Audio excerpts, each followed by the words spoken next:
धुंध जब पहाड़ियों पर उतरती है तो लगता है जैसे समय अपनी सांस रोक लेता है। अरावली की इन निर्जन पहाड़ियों पर अब केवल हवा का शोर सुनाई देता है, पर 500 वर्ष पहले यही पहाड़ियां युद्ध के नारों, घोड़ों की टापों और तलवारों की टकराहट से गूंजती थीं। इन पहाड़ियों के बीच एक किला था, केसरगढ़, जिसकी दीवारें बादलों को चीरती थीं और जिसकी प्राचीरों से पूरा मैदान दिखता था। आज वह सिर्फ खंडहर है, पर कभी यह राजपुताना की वीरता और नीति का सबसे बड़ा केंद्र हुआ करता था। और इसी किले से जुड़ी है रक्षक वीर सुमेर सिंह की कहानी। एक ऐसी कहानी जिसे इतिहास ने छुपाया, समय ने भुलाया और धुंध की चादर में आज भी एक परछाई की तरह जिंदा है। कहानी शुरू होती है वर्ष 1564 से, जब महाराणा प्रताप का संघर्ष शिखर पर था। उसी समय मेवाड़ की एक छोटी रियासत कपालगढ़ मुगल सेना से घिरी हुई थी। कपालगढ़ के सेनापति गुरु तेजकरण सिंह ने अपने गुरुकुल में एक लड़के को जन्म लेते देखा। उसका नाम रखा गया सुमेर। कहते हैं जन्म के समय उसकी हथेली बंद थी, जैसे तलवार पकड़ने को बनी हो, और भविष्य ने यही साबित किया। सुमेर बचपन से चपल, तेज और निडर था। वह पहाड़ों पर ऐसे दौड़ता था जैसे हवा का हिस्सा हो।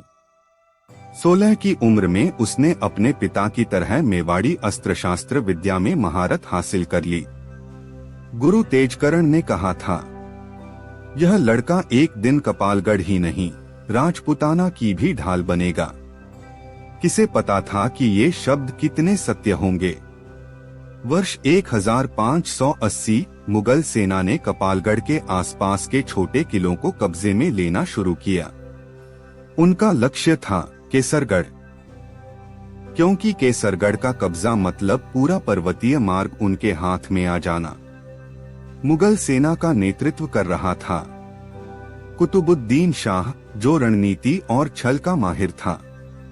उसने कपालगढ़ को संदेश भेजा, केसरगढ़ हवाले कर दो वरना रक्तपात होगा। पर राजपूतों ने फिर जवाब दिया, हम मिट जाएंगे पर झुकेंगे नहीं। और संघर्ष का इतिहास लिखना शुरू हुआ। इस समय तक सुमेर सिंह 20 वर्ष का हो चुका था, तेज, दृढ़ और अपने कर्तव्य के प्रति समर्पित। केसरगढ़ के वृद्ध किलेदार ने उसे बुलाया और कहा, आज के बाद तुम इस किले के प्रहरी हो सुमेर। लेकिन प्रहरी होना सिर्फ दरवाजा संभालना नहीं, पूरे इतिहास की रक्षा करना है। उसने उसी रात किले की प्राचीर पर पहली पहरेदारी की। धुंध के बीच सुमेर को ऐसा लगा जैसे कोई अदृश्य शक्ति उसे देख रही हो। किले की दीवारों से इतिहास की आहें उठती महसूस हो रही थीं। उसने अपने आप से कहा, जब तक यह किला खड़ा है मैं खड़ा हूं। युद्ध की तैयारियों के बीच एक दिन किले में अचानक एक युवती पहुंची। उसने नीले रंग की ओढ़नी ले रखी थी। नाम बताया मृणाल। वह एक वैद्य थी, पर उसकी आंखों में एक छिपा हुआ भय था। किलेदार ने उसे आश्रय दे दिया। कई दिनों तक सुमेर उसे देखता रहा। वह किले की दीवारों पर उग आई जड़ी बूटियों को पहचानती, सैनिकों का इलाज करती, लेकिन उसकी आंखें हमेशा किले के द्वार की ओर ही रहती। एक दिन सुमेर ने पूछा, तुम किससे डर रही हो? मृणाल ने बिना उसकी ओर देखे कहा, कुतुबुद्दीन शाह मुझे चाहता है और मैं उसकी कैद से भागकर यहाँ आई हूँ। उसकी आवाज में एक दर्द था और एक अनकहा भय। सुमेर ने उसी समय मन में वचन लिया, जब तक मैं जीवित हूँ कोई तुम्हें छू भी नहीं सकेगा। मुगल सेना ने अचानक आक्रमण कर दिया। पहाड़ियों में तोपें गड़गड़ा उठीं। किले की प्राचीरें कांपने लगीं। सुमेर ने अपने दस्ते के साथ मोर्चा संभाला। पहाड़ी रास्तों को संकरा बनाकर, कई पत्थर गिराकर उन्होंने दुश्मन के लिए रास्ता कठिन कर दिया। 3 दिन तक युद्ध चलता रहा।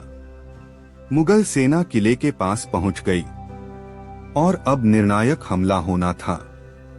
कुतुबुद्दीन शाह ने किले को संदेश भेजा, तुम्हारे पास आज रात तक का समय है। कल सुबह मैं किले पर चढ़ जाऊंगा, जीवित या मृत। सुमेर और किलेदार दोनों जानते थे कि यह अंतिम लड़ाई होगी। उसी रात मृणाल सुमेर के पास आई।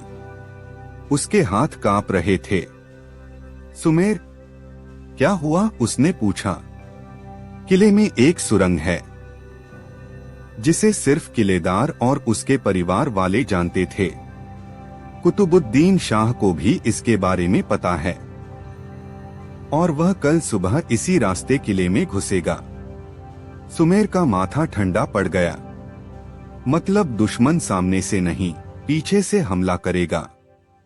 मृणाल ने कहा, मुझे भी उसी सुरंग का रास्ता पता है। क्योंकि मैं। वह रुक गई। क्योंकि तुम कौन? सुमेर ने पूछा। मृणाल ने गहरी सांस ली। क्योंकि मैं किलेदार की खोई हुई बेटी हूं। यह किला मेरा भी है, सुमेर। सुमेर स्तब्ध रह गया। सुबह होने से पहले गहरी धुंध के बीच सुमेर और मृणाल उस सुरंग में उतरे। रास्ता संकरा था, दीवारें नमी से भीगी थीं। कहीं कहीं मशालें बुझी पड़ी थीं। अचानक पीछे से कदमों की आवाज सुनाई दी। कुतुबुद्दीन शाह अपनी टुकड़ी के साथ अंधेरे में आगे बढ़ रहा था। सुमेर ने मृणाल को पीछे किया। तुम निकलो, मैं इन्हें रोकता हूं। मृणाल चिल्लाई, तुम अकेले कैसे लड़ोगे? सुमेर मुस्कराया, मैं अकेला नहीं, यह किला मेरे साथ है। और फिर युद्ध शुरू हुआ। संकरी सुरंग में तलवारें ऐसे गूंज रही थीं जैसे कोई दानव गर्जना कर रहा हो। एक एक करके मुगल सैनिक गिरते गए, पर सुमेर पर भी कई घाव पड़े। कुतुबुद्दीन शाह आगे बढ़ा। क्या करेगा अकेला? सुमेर ने खून से भीगी तलवार उठाई। इतना कि तुम्हें इतिहास में जगह न मिले। भयंकर टक्कर हुई। कुतुबुद्दीन घायल हुआ पर भाग निकला। लेकिन सुमेर, वह सुरंग की दीवार के सहारे बैठ गया। उसके घाव गहरे थे। मृणाल वापस लौटी तो उसने सुमेर को निर्जीव सा देखा। उसने उसका सिर अपनी गोद में लिया। सुमेर ने अंतिम शब्द कहे, किले को बचा लेना, यही मेरी आखिरी पहरेदारी है। और उसकी आंखें बंद हो गईं। कुतुबुद्दीन शाह सुरंग से घायल लौटने के बाद सेना पीछे हट गई। किले को कोई नहीं मिला। केसरगढ़ बच गया। लोग कहते हैं मृणाल ने किले का प्रभार संभाला, वर्षों तक उसकी रक्षा की और अंतिम समय तक सुमेर का स्मारक किले की प्राचीर पर जलता रखा। और जब आज भी धुंध घिरती है, किले की प्राचीर पर एक प्रहरी की परछाई दिखती है, जिसके हाथ में तलवार है और जिसकी आंखों में कर्तव्य। वे कहते हैं, धुंध वाला किला अभी भी अपने पहरेदार को जानता है।